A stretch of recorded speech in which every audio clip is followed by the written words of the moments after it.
చిత్తూరు జిల్లా కుప్పంలోని ద్రవిడ విశ్వవిద్యాలయంలో పీహెచ్డీ ప్రవేశాల్లో జరిగిన అవకతవకల ఆరోపణలపై రాష్ట్ర ప్రభుత్వం సీఐడీ దర్యాప్తుకు ఆదేశించింది. ఉమ్మడి హైకోర్టులో ఈ ప్రవేశాలపై రిట్ పిటిషన్ దాఖలైన తరువాత ప్రభుత్వం 2 సభ్యుల కమిటీతో విచారణ జరిపించింది. కమిటీ నివేదికను పరిశీలించిన ప్రభుత్వం ఈ అంశంపై సీఐడీ విచారణ అవసరమని అభిప్రాయపడి దర్యాప్తుకు ఉత్తర్వులు ఇచ్చింది.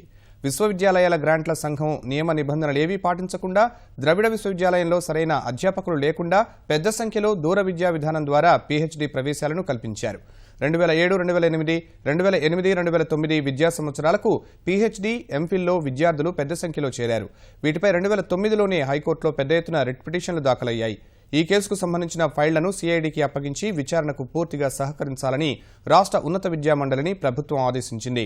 దర్యాప్తు వేగంగా పూర్తయ్యేందుకు అవసరమైతే ప్రత్యేకంగా నోడల్ అధికారిని కూడా నియమించాలని మండలికి నిర్దేశించింది. సీఐడీ విచారణ కోసం ఆ శాఖ అదనపు డీజీపీ వెంటనే చర్యలు చేపట్టాలని కోరింది.